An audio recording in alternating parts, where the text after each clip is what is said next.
이강민의 잡지사 11호로 6번째 페이지.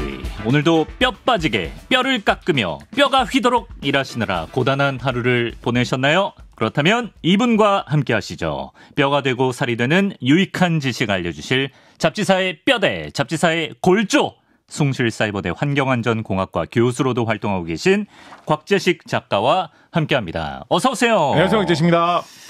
야, 오늘 참 경사스러운 날입니다. 왜 그렇죠? 주기율표 원소들의 일상 속 쓰임을 알아보는 이 특별 기획 원소 포노타임인 주기율표가 드디어 기본 원소 20개의 마지막 원소 칼슘을 다루는 날이 됐어요. 여기까지 왔군요, 드디어. 보통 이제 학교에서 이 주기율표를 외우라고 하면 뭐 수소, 헬륨, 리튬, 베릴륨 이렇게 외워가지고 이 칼슘까지 외워라라고 보통 하는 경우가 이제 많이 있거든요. 네. 그래서 뭐 이제 제가 작사 작곡한 주기율표 외우는 그 노래에서도 끝나는 게 이제 칼슘 부분이 이제 끝이고. 칼슘 가사는 뭐죠? 칼슘 뭐였지? 까먹으셨네. 뭐였죠? 칼슘이 끝 맞나요? 몇 안 되는 노래를. 어쨌든 저희가 찾아보겠습니다. 네네네. 뭐였지? 곽재식 주기율표송 빨리 지금 검색 들어가세요. 이거 해결하고 갑니다. 참. 본인에게 굉장히 속상하신 것 같네요.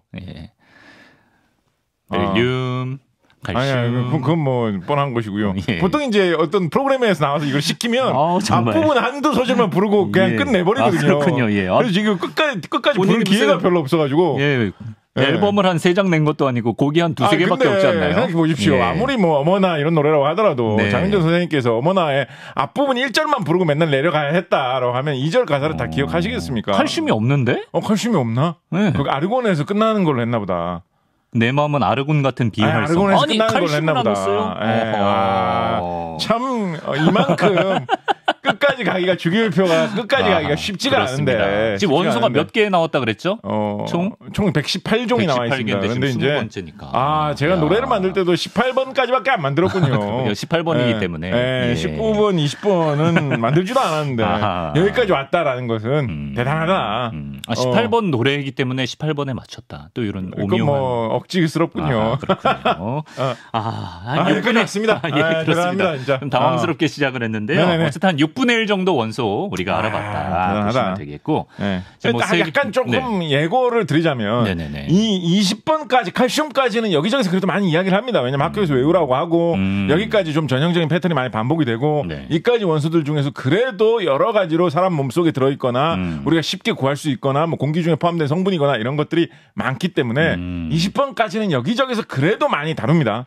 21번부터 21번이 아마 스칸듐인가 그렇습니다. 벌써부터 생소하네. 스칸듐 들어보셨습니까? 안 들어봤어요. 그러니까 대부분 21번부터 이제 이런 반응으로 이런 거 이제 끝말잇기 칼슘 얼마나 익숙해요 우리가. 끝말잇기 끝장단어 찾거나 이럴 때 스칸듐. 칼슘 모르는 사람이 있나? 없죠. 칼슘 얼마나 친숙해요. 어릴 때부터. 근데 여기서 한 발자국만 더 나가면 스칸듐이 더 사리고 있거든요. 이제 다음 편부터는 이제 스칸듐 같은 이 정말 미지의 세계로 정말 진짜 배기 탐험. 우리 방송이 아니면 정말 어디서도 듣도 보도 못한 이야기를 이제부터가 진짜 탐험. 오지로 들어간다. 오지로. 너무나 기대됩니다. 지금까지 약간 뭔가 금강산이나 설악산 유람이었다면 이제부터는 약간 아마존. 이제 핫플레이스는 끝났습니다, 여러분. 이제부터는 뭔가 아마존의 정글의 법칙으로 갑니다. 그렇습니다. 정글의 법칙이다. 그렇습니다. 기대됩니다. 세계 기록이 뭔지 모르겠지만 뭐 원소를 다룬 세계 수많은 방송 중에 우리가 최장수로 가기 위해서 소의 걸음으로 뚜벅뚜벅 앞으로도 걸어가겠습니다. 자, 오늘의 원소 칼슘입니다, 여러분. 우리가 흔히 뼈를 튼튼하게 하려면 칼슘을 먹어라. 뭐 칼슘하면 뼈를 떠올리곤 하는데, 근데 작가님, 뼈만큼이나 더 익숙한 곳에서 우리가 칼슘을 발견할 수 있다고요. 이렇게 해서 또 바로 뼈 얘기는 별로 하지도 않는군요. 뼈 얘기 뭐 나중에 원하시면 얼마든지 하시면 되고요. 하나만 하면 안 됩니까? 하나만. 뼈 얘기부터 하시죠, 그러면. 우리가 이제 뼈에 이제 칼슘이 많이 들어있다라고 이야기를 하는데 뼈가 사실은 칼슘 덩어리는 아닙니다. 칼슘만 해도 이 화학 반응을 굉장히 좀 잘 일으키는 편인 물질이기 때문에 순수한 칼슘을 구해서 뭐 이렇게 뭘 하면 금방금방 막 화학 반응을 일으켜서 뭐 무슨 뭐 지글지글 한다든지 부글부글 한다든지 막 이렇게 변해버리거든요. 그 순수한 칼슘 덩어리가 뭉쳐져서 우리의 뼈가 돼 있다라고 하면 정말 몇 분도 안 돼가지고 다 막 흐물흐물 몸이 무너질 거예요. 몸에 있는 여러 가지 다른 성분, 수분 이런 거하고 다 반응을 반응을 해가지고. 아, 그렇구나. 그래서 순수한 칼슘만으로는 뼈를 만들 수가 없고요. 네. 뭐 칼슘이라든가 인이라든가 탄소, 뭐 산소, 수소 뭐 이런 게 복합적으로 있어야 되는데 네. 그래도 칼슘이 꽤나 많이 차지를 하고 있고 몸의 다른 곳에는 칼슘이 그렇게 많지가 않기 때문에 뼈는 칼슘 이렇게 많이 생각을 하는 건데요. 예. 사실은 뼈 속에 칼슘 못지않게 인 성분도 굉장히 많이 들어있거든요. 그래요. 예. 근데 이제 우리가 뭐 뼈를 튼튼히 하려면 칼슘을 많이 먹어라 이런 얘기는 많이 하지만 네네. 뼈를 튼튼히 하기 위해서 인을 많이 먹어라 이런 얘기는 별로 안 하잖아요. 네. 왜 그럴까요? 왜 그럴까요? 이는 뭐 자동으로 보충이 되나? 그 방향이에요. 그래. 그 방향이에요. 맞아요. 뭐 자세히 모르죠. 예. 우리가 인이 이런 생물이나 사람의 몸에서 어떤 데 많이 쓰인다 그랬죠? 기억나시나요? 우리 인을 했군요. 인을 했잖아요. 인을 살짝 기억날 듯 말 듯 하지 않나요? 예. 우리 지난 시간에 잠깐 언급하고 지나갔는데. 인. 그 기억나시나요? 아데노신 3인산, ATP, 이것이 모든 인산으로 모든 활동을 하는데 모든 생물이 모든 활동을 하는 에너지원으로 아주 하잘것없는 미생물에서부터 식물, 동물, 사람에게까지 항상 아데노신 3인산 이 ATP라는 물질이 활용이 되면서 모든 동물들은 움직이고 모든 식물들도 그걸 이용해서 활동하면서 살아간다. 라는 말씀 많이 드렸잖아요. 예. 그래서 우리가 뭐든지 생물을 먹으면 그 안에 인은 들어있는 거예요. 그냥. 그렇구나. 우리가 무슨 생물을 먹든지 간에 지구상에 있는 무슨 뭐 외계 생물을 내가 잡아서 먹는다? 뭐 이런 거면 모르겠지만 지구상에 있는 생물을 먹는 한은 생각해보면 우리가 먹는 음식이 다 생물이잖아요. 그렇죠. 뭐 나는 무생물 먹고 산다. 나는 뭐 흑파 먹고 산다. 이런 분 잘 없으실 거예요. 없죠. 네, 다 우리가 먹는 게 아주 뭐 극소수의 어떤 특이한 예외를 제외하고는 무슨 뭐 영양제만 먹고 산다든지 뭐 이런 경우 제외하면 다 우리가 먹는 게 생물입니다. 그렇죠. 그렇다 보니까 자연스럽게 생물을 먹으면 채식을 하든 육식을 하든 인은 저절로 몸에 들어오게 돼 있습니다. 그러니까 인 걱정은 별로 할 필요가 없는 거예요. 칼슘은? 네, 칼슘은 칼슘이 들어있는 그런 특별한 거는 먹어야지 몸에 들어오니까 칼슘은 모든 생물에 그렇게 공통적으로 풍부한 게 아니니까 그래서 뼈 생각을 하면 칼슘 먹어라. 그래서 그 이야기를 하는 것이고요. 한 발 더 나가서 생각을 해보면 우리가 좀 나이가 들거나 뭐가 뭐 특히 뭐 몸이 허약해지거나 하면 뼈가 뭐 약해진다. 골다공증. 뭐 무슨 뭐 그런 게 생긴다라는 이야기 하잖아요. 그거의 한 가지 간접적인 이유 중에 하나도 뭐냐면 바로 이 인과 관련이 많이 있는데요. 사람의 몸이 이렇게 인을 항상 필요로 하잖아요. 모든 활동을 하는데. 그렇죠. 근데 이제 인이 그러면 정기적으로 꼭 어느 정도는 소모가 돼야 되는데 그렇죠. 가끔마다 인이 좀 부족할 때도 생기지 않지 않겠습니까? 그죠? 그렇죠. 근데 우리가 뭐 인을 항상 뭐 입에 달고 산다든지 물 마시듯이 뭐 하루에 2리터씩 인을 먹어야 좋다 뭐 이런 거 없잖아요. 없잖아요. 예. 그래서 인은 어디서 그럼 그렇게 많이 나느냐? 사람의 몸의 한 곳에 인을 쌓아놓고 좀 많이 쌓아놓고 여기가 우리 나의 인 저장소다 쌓아놓고 거기서 인이 좀 부족해지면 좀 뽑아다가 쓰는 그런 식으로 사람의 몸이 돌아가게 돼 있는 거거든요. 사람의 몸이 인 저장소로 사용하는 곳이 어디냐? 바로 뼈입니다. 뼈. 아, 그렇군요. 그래서 사람의 몸이 인이 부족해지면 뼈를 녹여가지고 거기서 인을 뽑아다가 써요. 아, 진짜. 네, 그런데 그게 몸이 좀 안 좋아지거나 아니면 나이가 들어가지고 균형이 좀 안 맞아들면 뼈가 유지돼야 되는 분량보다 더 많은 인을 거기서 막 끌어 쓰다 보면 뼈가 약해진다거나 무슨 뭐 뼈에 문제가 생긴다거나 이런 일이 발생될 수가 있을 가능성이 높아진다라는 거죠. 그래서 이게 칼슘과 인이 사람의 몸속에서 짝을 이루어가지고 칼슘은 우직하게 몸 안에서 뼈대가 되어주고 인은 사람의 온 몸에 그런 모든 활동을 하는데 다 소모가 되는 원소가 되어주는 그런 식으로 짝을 이루면서 뼈를 만들어주고 있다. 이렇게 생각하시면 되겠습니다. 참고로 뼈 건강에 관심이 많은 저희 최구령 에디터가 마그네슘도 그에 못지않게 중요하다. 꼭 짚어달라고 하네요. 마그네슘 짚었습니다. 마그네슘도 아까 그리고 질문해 주신 거. 뼈 못지않게 우리가 칼슘을 많이 볼 수 있는 곳이 있다. 어디죠? 우리가 많이 우리나라 사람들은 대부분이라고 하면 좀 과장입니다만 그래도 거의 통계를 내보면 절반 이상이 아파트에 살고 있지 않습니까? 아파트. 세계의 여러 나라 사람들 중에서 이렇게 아파트에 많이 살고 있는 그런 나라가 세상에 그렇게 많지 않은데 한국 사람들 무슨 싱가포르 같은 이런 도시국가 이런 데 제외하면 별로 없을 것 같은데 한국 사람들은 엄청나게 아파트를 이제 선호하는 편이죠. 그렇죠. 한국의 아파트는 대부분 콘크리트라는 재료로 만들어져 있습니다. 그렇죠. 콘크리트라는 거는 여러 가지 재료를 합쳐놓은 재료다라는 그런 뜻인데요. 그래서 콘크리트는 자갈, 모래, 시멘트 이런 거를 섞어서 만든 튼튼한 재료를 콘크리트라고 부릅니다. 그렇죠. 근데 자갈하고 모래, 돌 이런 거는 다 아는 거지 그거야. 나 길 가다 많이 봤는데. 동요에도 나오는데. 어릴 때도 무슨 두꺼비 집 짓고 이럴 때 자갈, 모래 이런 걸 했던 것 같은데. 그러네. 그 두꺼비 집하고 우리 집 아파트하고 뭔 차이냐 생각을 해보면 핵심적인 건 아무래도 좀 시멘트라고 생각할 수 있겠죠. 시멘트는 막 길에서 굴러다니는 건 아니니까. 아니죠. 시멘트를 만들 때 어떻게 만드느냐. 역시 모래 이런 거 사용해서 만듭니다. 모래 안에 들어있는 모래니까 당연히 규소 뭐 이런 거 들어있겠죠. 네. 그리고 우리가 알루미늄 할 때 알루미늄도 굉장히 흔한 원소다 이런 거 말씀드렸죠. 네. 그래서 뭐 규소, 알루미늄, 산소, 뭐 수소, 그다음에 뭐 탄소 뭐 이런 그냥 빠진 굉장히 친숙하게 쉽게 볼 수 있는 그런 원소들. 뭐 모래, 흙 이런 데 흔히 있는 원소들 그런 것들이 이 시멘트의 구성 요소로 많이 들어 있고 근데 그런 것만 들어 있으면 이게 무슨 모래지 시멘트냐. 그걸 다를 바도 없네라고 되지 않겠습니까? 네. 하나 원소의 관점에서 보면 하나 더 들어가서 시멘트를 시멘트로 만들어 주는 어떤 결정적인 차이점처럼 보이는 원소. 바로 칼슘입니다. 칼슘. 그렇군요. 그래서 시멘트에서 굉장히 중요한 원소가 칼슘이고 그 시멘트를 이용해서 우리가 콘크리트를 만들고 콘크리트를 이용해서 우리가 집을 짓고 살고 있고 여러분이 지금 어떤 실내에서 이거를 보고 계신다, 듣고 계신다라고 하면 분명히 아마 한국인이시라면 상당히 높은 확률로 지금 콘크리트로 되어 있는 집 속에서 어딘가에서 뭐 한옥에서 뭐 잠깐 나는 있는데라고 하면 또 아니면 난 지금 원두막에서 누워 있는데라고 하면 좀 예외적일 수 있겠지만 그런 경우 제외하면 한국 집은 특히 현대 21세기 한국 집은 콘크리트를 주시는 게 워낙 많지 않겠습니까? 그렇죠. 그렇다고 하신다면 이렇게 여러분이 고개를 들어서 벽을 보시면 저 속에 칼슘이 쑥쑥 아주 많이 들어있다. 칼슘 거의 뭐 칼슘의 밭이다. 그 속에서 내가 지금 앉아가지고 이렇게 이야기를 듣고 있구나. 칼슘 밭에서 잡지사를 듣고 있다. 그렇습니다. 그래서 한국인은 몸속에 뼈속에도 칼슘이 있고 근데 그것도 칼슘이 아니고 칼슘인 뭐 탄소 이런 게 섞여 있는 거예요. 사실은. 그렇죠, 예. 그리고 몸 밖에 집에도 사실은 칼슘 뭐 규소 뭐 이런 걸로 돼 있는 콘크리트 집에서 살아가고 있다. 그래서 칼슘이 한국인에게는 굉장히 좀 뭐랄까요 가깝고 중요하고 그런 원소입니다. 칼슘이 있으면 뼈도 튼튼, 아파트도 튼튼. 그렇습니다. 근데 이제 시멘트는 주로 석회암으로 만들지 않나요? 그렇습니다. 네. 석회암. 네네. 왜 석회암에 그러면 칼슘이 있는 건가요? 아무렴요. 당연한 이거 대본상 그렇게 돼 있거든. 예. 당연한 흐름으로 되어 있군요. 왜 갑자기 이 세계관을 깨시죠? 네네. 그래서 대본대로 따라가야죠. 근데 이거 이끌어주세요. 안 됩니까? 주도적으로 이끌어가세요. 오늘따라 왜 그러시죠? 예. 불도저처럼 밀고 가세요. 불도저. 예.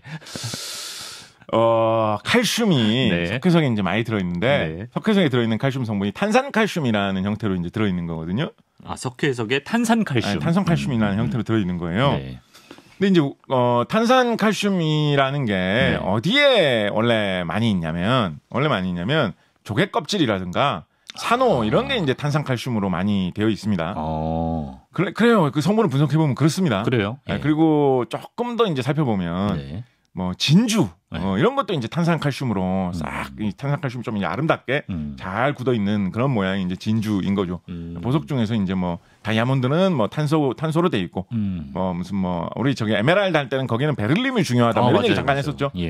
그리고 이제 뭐 탄소, 산소 이런 건 워낙에 아무데나 있는 뻔한 원소니까 진주에서 핵심이 되는 원소는 뭐 칼슘이다. 이런 식으로도 얘기해 볼 수가 있겠습니다. 시멘트를 만드는 석회암 여기도 이제 탄산칼슘이 주성분이라는 말씀을 드렸는데 근데 석회석 캐는 곳에 가면 석회석이 막 많이 있거든요. 엄청 많이 있거든요. 큰 바위로 막 산더미처럼 있거든요. 저게 왜 저기만 저렇게 많이 있을까? 도대체 저런 석회석으로 되어 있는 저 산더미 같은 저거는 어떻게 해서 생겨났을까? 이런 거 좀 궁금해할 만하지 않습니까? 그러네요. 만약에 이제 우리 금 좋아하잖아요. 금 좋아하십니까? 좋아하는 것 같아요. 네. 은은 어떠세요?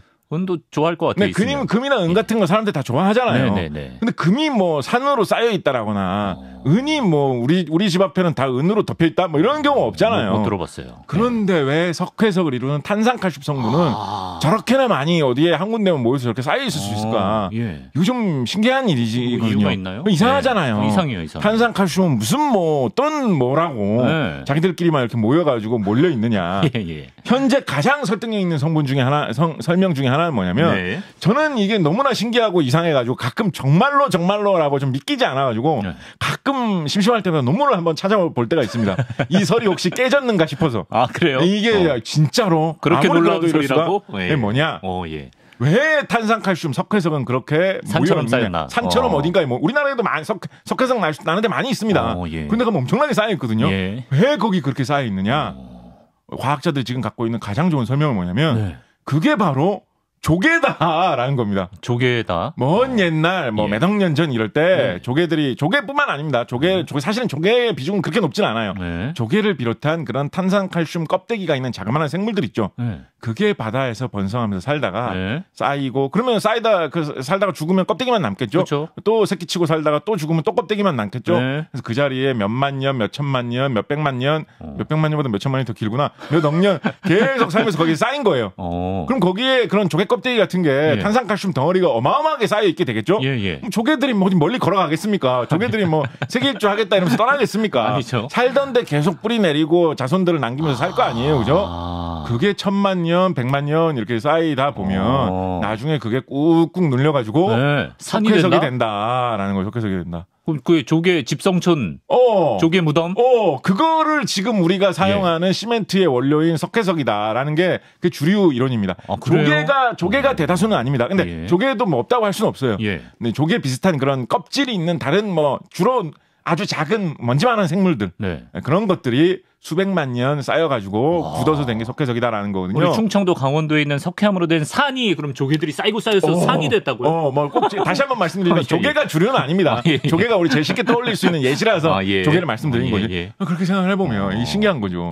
우리가 이제 어린애들한테 이렇게 많이 판매하는 그런 동물 같은 것 중에 소라게라고 있습니다. 소라게. 예전에 많이 키웠죠. 그러면 약간 뭐 가재 비슷하게 생긴 건데 소라 껍질 뒤집어 쓰고 사는 뭐 그런 거 있지 않습니까? 그죠? 그거를 보면서 얘네들은 뭐 이런 걸 집이라고 생각하고 사나. 남의 조개 껍데기를 집고 집어가지고 지 등에다 씌우고. 그게 남의 거잖아, 그죠? 그렇게 생각할 수 있잖아요. 소라게 보면서. 근데 한국인들이 시멘트 콘크리트로 집을 짓고 사는 모습이 사실은 수억 년 전에 이런 조개 껍데기 같은 성분이 쌓여서 된 거를 캐가지고 그걸 다시 반죽을 해가지고 건물을 올려서 그 안에 들어가가지고 지금 살고 있는 거예요. 우리가 소라게네요. 이거 너무 신기하지 않습니까? 소라인간. 저는 이거 교과서 같은 데 나오는 얘기거든요. 근데 진짜로 저는 솔직히 잘 안 믿겨가지고 가끔 논문 찾아봅니다. 혹시 그 설이 깨졌다 뭐 이런 게 혹시 있을까봐 찾아보는데 뭐 아직까지는 정설로 남아 있습니다. 진짜 놀랍긴 놀랍네요. 잠깐, 그럼 칼슘 이름도 석회에서 유래한 거예요? 그렇습니다. 이거를 라틴어에서 칼르크스라고 하는데요. 칼르크스 이렇게 말하는데 칼르크스가 이제 변형되어서 그거에 이제 중요한 원소다라고 해서 칼슘이라는 말이 생긴 것입니다. 이게 좀 정식으로 하면 칼르크슘 이렇게 해야 될 것 같은데 왜 굳이 칼르크슘 이렇게 안 하고 칼슘이라고 했을까요? 약간은 조금 불만스러운 느낌도 있는데. 혼자 불만스러우신 거 아닌가요? 너무 거기서 왔다는데 또 묘하게 약간 변형을 줬어. 칼르크슘 이렇게 하면 약간 크 이런 발음 들어가면 애들이 너무 놀릴 것 같아서 그랬나? 칼르크슘이래 막 이러면서 놀릴 것 같아서 그랬는지. 거기서 그런 사연이 있습니다. 이제 말씀해주신 대로 우리나라에도 이제 석회암으로 된 산이 많기 때문에 시멘트를 많이 생산하는 나라라고요, 우리가. 네네, 그렇습니다. 우리나라가 뭐 자원이 그렇게 많은 편은 아니지 않습니까? 우리나라에 뭐 하다못해 뭐 석탄 같은 자원이 세상에 좀 많이 있는 편인데 여기저기에 우리나라도 그래도 석탄이 그래도 그나마 석탄 같은 건 좀 있는 편인데 그래도 리튬 이런 거 없잖아요. 그런 거 없고 석탄이 그나마 흔하다는 편인데 그래도 석탄도 수입 석탄을 굉장히 많이 써야 될 정도거든요. 참 우리나라가 이런 지하 자원은 별로 없는 나라인데. 이상하게도 우리나라에 굉장히 많은 지하 자원이 조개들이 많이 바로 그게 우스갯소리로 할 이야기가 아닌 게 그래요? 이런 조개들이 변성해가지고 석회석이 돼가지고 이렇게 되려면 결국은 옛날에 그 지역이 바다여야 될 거 아니에요, 그죠? 그렇죠. 근데 우리가 석회로 바다에 들어가가지고 작업을 해가지고 캘 수는 없잖아요. 그러네요. 그럼 얼마나 불편하고 힘들겠습니까? 그렇죠. 그래서 그런 조개들이 살만한 별로 깊지 않은 조개들이 살기 좋은 자연 환경이었던 바다가 환경이 변해가지고 산으로 이렇게 튀어나와가지고 자 캐가세요라고 하기 좋게 이렇게 나와 있는 곳 그런 데가 있어야지 석회석 캐기가 좋을 거 아닙니까? 그죠? 마침 그런 데가 우리나라에 많이 있어요. 우리나라가 고생대라고 하면 대략 한 5억 4천만 년 전에서 2억 5천만 년 전 정도의 시기를 말하는데요. 그러니까 한참 전이죠. 공룡 시대보다 더 전인 옛날입니다. 고생대에 우리나라의 일부 지역들이 그때부터 있었던 지역들이 있는데 그 지역들이 지금의 석회석 많이 나는 땅들입니다. 주로 뭐 충청북도 뭐 강원도의 태백, 뭐 영월, 뭐 이런 지역입니다. 근데 고생대에 그때 당시에 우리나라의 이 한반도, 그 고생대에 붙어 있던 부분, 지구에서 보면 어디쯤에 있었느냐? 지구에 있는 땅들이 그대로 가만히 있지 않잖아요. 뭐 대륙 이동설 뭐 이런 거 배우셨죠? 한계화설. 그런 거 들어보셨잖아요. 그죠? 한반도 같은 경우는 지금도 1년에 한 3cm씩 자꾸 동쪽으로 움직이고 있습니다. 아, 동쪽으로? 예. 그러니까 일본도 비슷한 방향으로 움직이고 있거든요. 그래서 일본은 뭐 이대로 가면 점점 태평양으로 빠져드는 거 아니냐. 그래서 일본에서 뭐 일본 침몰 뭐 이런 소설도 막 만들고 하는 건데 우리나라도 3cm 정도씩 매년 조금씩 움직이고 있습니다. 그래요? 예. 일본에서 무슨 큰 지진 같은 거 일어나면 1년에 5cm씩 움직일 때도 있어요. 근데 그게 몇 억 년 전으로 거슬러 올라가 보면 한반도가 그때는 한참 엉뚱한 데 있었겠죠? 그죠? 아무래도 몇 억 년인데 3cm 곱하기 몇 억 해봐요. 1년에 센티미터 단위로 움직이는데 그러면 1000만 년, 1억 년 지나면 몇천 킬로미터 정도의 위치, 딴 엉뚱한 위치에 있었다는 거예요. 그때 한반도는 어디쯤 있었느냐? 열대지방쯤에 있었다고 보고 있습니다. 열대지방쯤에. 동남아 이쪽? 그런 정도에. 남반구 쪽으로 거의 갈 정도로 열대지방. 거의 적도 근처까지. 그런 데 있었다고 보고 있습니다. 그리고 그 적도의 고생대에는 한반도에 지금의 태백, 뭐 영월 이쪽 부분이 고생대에서 따뜻한 바다에 약간 얕은 정도 위치. 그때 물이 찰랑찰랑하는 곳에 한반도가 있었다라는 거예요. 네네. 그래서 그거의 증거로 뭐가 있느냐. 네네.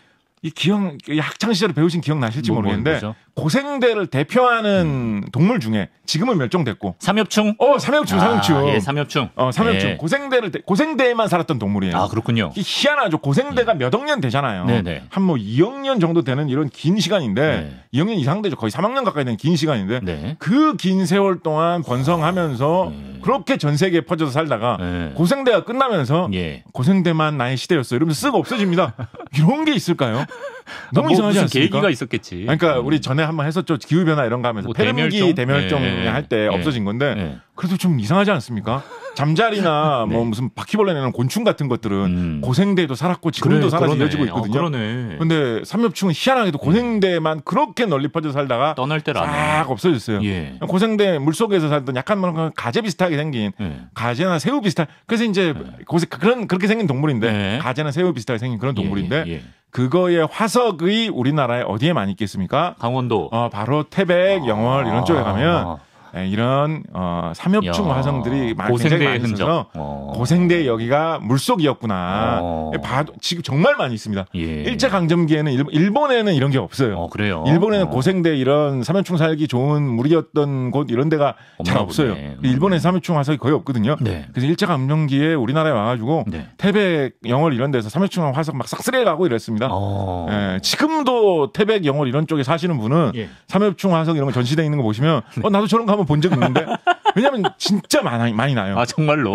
정말 작심하고 어렸을 때 뭐 갖고 놀고 막 이런 그런 거를 잘 보시는 분이 작심하고 찾아다니면 정말 한 이틀 찾아다니면 지금도 찾을 수 있을 정도로 참고로 우리나라 문화재 관련 법규 때문에 그거 찾아서 함부로 들고 오시면 안 됩니다. 그렇군요. 그런데 그 정도로 많이 있거든요. 흔하구나. 그래서 그만큼 고생대에 바다 생물이 번성했던 땅이고 그런 연유로 석회석도 충분히 생길 수 있을 만한 환경이었다라는 거를 생각을 해볼 수가 있겠죠. 연결되는 이야기 하나만 하면 하세요. 오늘 뭐 불도저 스타일로 다 바뀌겠습니다. 하나만 하면 이 삼엽충의 아주 재미있는 특징 중에 하나가 뭐가 있냐면 뭐죠? 삼엽충도 눈이 있거든요. 있겠죠. 근데 있겠죠라고 그렇게 쉽게 생각할 문제만은 아닙니다. 그래요? 조개가 눈이 있어요. 조개 눈이 있다는 얘기 들어보셨어요?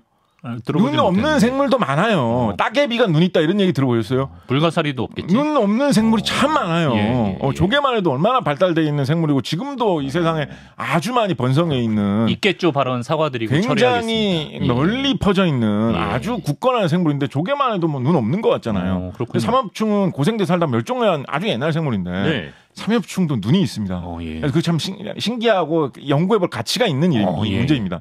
그래서 이제 뭐 이거 나중에 갈로아 작가님께 한번 여쭤보십시오. 자꾸, 그 곤충도 눈이 있잖아요. 곤충도 고생대부터 살았던 생물이잖아요. 그렇죠. 곤충도 눈이 있는데 곤충 눈은 막 사람하고 완전 막 다른 형태로 막 많이 표현하잖아요. 막 겹눈이 있어가지고 막 곤충이 보는 건 다르다 이런 식으로 표현하잖아요. 그래서 같은 눈이지만 이게 이런 세월의 긴 흐름 사이에서 서로 다르게 진화한 생물들이 전혀 다른 형태의 희한한 거를 갖고 있는 거예요. 삼엽충 같은 경우에도 그래서 눈은 눈이지만 사람의 눈과는 완전 다른 재질의 눈을 갖고 있습니다. 뭐 어떤 식이죠? 사람의 눈은 당연히 이제 단백질이 주성분이겠지 이렇게 생각할 수 있잖아요, 그죠? 수정체 이런 건 주로 단백질로 돼 있거든요. 그렇군요. 콜라겐 비슷한 이런 성분에다가 안에 수분 들어있고 뭐 이렇게 돼 있어요. 사람이 뭐 동물이고 고기로 돼 있는 거니 고기로 돼 있다고 하니까 좀 어감이 이상한가? 하여튼 뭐 그렇게 돼 있으니까 눈도 단백질로 돼 있겠지, 단백질로 안 돼 있겠으면 뭐 쇠로 돼 있겠냐? 뭐 그렇다고 볼 수 있잖아요, 그죠? 삼엽충 같은 경우에는 눈의 핵심 부분, 렌즈 부분 이쪽 부분이 단백질로 되어 있지 않습니다. 방해석이라고 하는 역시 탄산칼슘 재질로 되어 있는 눈이? 탄산칼슘 재질로 되어 있는 게 좀 곱게 잘 동그랗게 잘 이렇게 결정체로 만들어져 있으면 그게 이제 진주인데 그보다 더 이상 규칙적으로 거의 다이아몬드 수준으로 규칙적으로 딱 만들어져 진짜요? 있으면 방해석이라고 하는 그런 다이아몬드 같은 그런 거의 투명한 색깔을 지닌 보석 같은 걸로 삼엽충 눈이 그런 재질이 되거든요. 그 방해석이라고 하는 겁니다. 가끔가다 이제 석회암지대 같은 데나 뭐 이런 석회석 성분 많은데 보다 보면 나올 때도 있어요. 그런 방해석이라는 성분인데 그게 보석처럼 투명하게 렌즈 형태로 되어 있는 게 삼엽충에서는 그게 눈을 이루고 있는 재질입니다.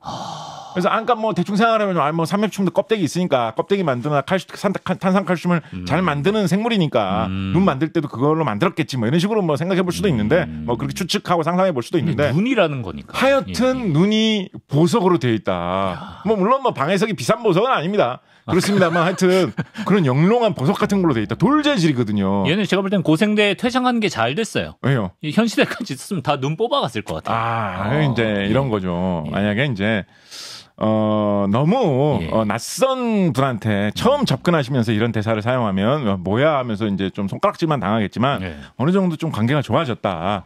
저분하고는 내가 좀 썸을 타고 있고 이 썸이 좋은 길로 가는 썸이다.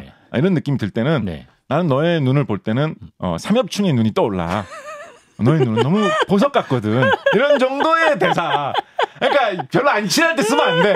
별로 안 친할 때 쓰면 뭐야 저게. 뭐야 저걸 지금. 이거 갈로아가 보면 되게 좋아할 것 같아요. 저런 대사를 가지고 무슨 나한테 접근을 하려고 진짜 죄송합다 이렇게 할 수도 있는데 좀 안 친해졌다.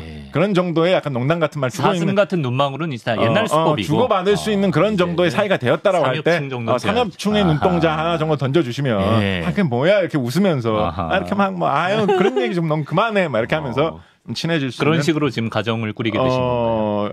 뭐 한번 시도 차원에서 여러분들께 아이디어를 드린 것이고요. 하나만 더 말씀드리면 하시죠. 뭐 이런 류의 이야기 나온 김에 칼슘 이야기 나온 5분 김에 있습니다. 5분. 5분밖에 안 남았. 벌써 5분밖에 안 남았나요? 5분 드립니다. 칼슘 이야기 할 거 진짜 많은데. 5분 안에. 하여튼 진주가 아까 진주도 탄산칼슘이라고 말씀드렸잖아요. 그죠? 이건 짧게 얘기했다. 진주도 탄산칼슘을 말씀드렸는데 그래서 뭐 클레오파트라 같은 고대의 어떤 뭐 아름다운 사람은 뭐 어떤 미를 아름다움을 가꾸기 위해서 탄산칼슘을 무슨 산성 물질에 식초 같은 데다 녹여가지고 그걸 마셨다. 뭐 그런 전설 같은 거 들어보신 적 있지 않습니까? 탄산칼슘이 그렇게 식으로 이제 산성에 잘 녹는 성분이기 때문에 이렇게 이제 뭐 녹이면 녹거든요. 근데 그거를 그렇게 녹이는 순간 그냥 뭐 탄산과 칼슘이 다 분해된 그냥 아무 의미 없는 그냥 진주가 아닌 국물이 되는 것 뿐입니다. 국물. 그 사실 그 성분만 따져보면 뭐 칼슘 많이 들어있는 무슨 뭐 멸치 우린물하고 별 다를 바 없는 거예요. 조개국물, 조개탕 국물. 뭐 조개탕 국물이나 멸치 육수 이런 거 별 다를 바 없는 거예요. 뭐 멸치 액젓이나 진주 녹인물이나 별 다를 바 없는 거거든요.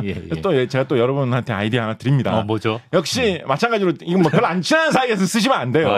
근데 이제 만약에 그 분이 약간 뭐 이런 멸치 많이 생산되는 지역 있죠. 뭐 거제도라든가 부산이라든가 이런 데서 온 출신인 그런 분이실 경우에 클레오파트라는 진주를 녹인 물을 먹고 이렇게 아름다워졌다는데 너는 멸치 국물을 먹고 그 칼슘 때문에 이렇게 아름다워진 것이다. 클레오파트라가 진주 녹인 물을 먹었다면 너는 멸치 국물을 먹었구나. 요건 제가 볼 때 좀 거리감이 있어도 괜찮아요. 아닙니다. 거리감 있다. 큰일 납니다. 거래처 아닙니다. 큰일 납니다. 그 정도 아니고요. 거의 뭐 대락말란 상황에서 8분 응선 넘어야 거의 그런 정도의 상황에서 한번 재미삼아 할 말 없을 때 던져주시면 어떤가 아이디어 드리도록 하겠습니다. 알겠습니다. 네, 이렇게 칼슘 마무리를 줘도 될까요? 벌써 끝인가요? 뭐 염화 칼슘 이제 겨울철 다가오니까 짧게 한번 할까요? 염화 칼슘 뿌리면 뭐 눈 잘 안 얼고 녹는다 뭐 이런 얘기 해볼 수 있을 것이고요. 그래서 이 석회석이 우리나라에 많아서 어떻게 보면 뭐 이 얘기로 그냥 뭐 정리하면 될 것 같습니다. 석회석이 우리나라에 많아서 우리가 옛날에 무슨 뭐 아주 먼 옛날에 사람의 삶이 어땠느냐 이런 거 보면 뭐 대나무가 많이 나는 데서는 대나무로 집을 짓고 갈대가 많이 나는 데서는 갈대를 꺾어다 움집을 짓고 동굴이 많은 데서는 뭐 동굴에서 사람들이 살고 이렇게 살았다. 뭐 근데 뭐 그런 문명이 자연스러운 거죠. 문명이 발전되면서 어떻게 됐다라고 하는데 사실은 우리나라 사람들이 아파트에 많이 사는 이유도 좀 원초적으로 설명해 보면 예. 한국에 뭐 많이 나는 게 별로 없는데 석회석은 이렇게 많이 나는 거예요. 그러니까 아닌 게 아니라 한국이 시멘트를 엄청 많이 생산합니다. 그래요. 우리나라가 시멘트 생산 소비 대부분 전 세계 10위권 안에 들어갑니다. 막 7위 막 이렇게 할 때도 있어요. 우리나라가 별로 큰 나라도 아니잖아요. 그쵸. 인구는 뭐 그래도 좀 많은 편이긴 합니다만 그래도 세계 인구가 80억인데 뭐 5천만이라고 하면 인구도 그렇게 많은 편도 아니에요. 그쵸. 근데 시멘트 생산, 시멘트 사용으로 세계의 10위권 뭐 이렇게 된다는 거는 2022년 기준으로 13위. 이렇게 된다는 거는 네. 엄청나게 우리가 시멘트를 많이 만들고 많이 쓰는 그런 나라라는 뜻인데 그 뭐 석회석이 많이 쌓여 있으니까 그런 이유도 있는 것이거든요. 예. 네, 그래서 뭐 자연스럽게 자연스럽게 우리가 어떻게 보면 아파트에 살게 된 거다라는 생각도 좀 해볼 수 있을 것이고요. 예. 그리고 우리가 이제 부동산 뭐 이런 거 생각하면 요즘에 이제 많이 나오는 것이 이 집은 시공을 어떻게 했길래 집이 이렇게 흐물흐물하냐.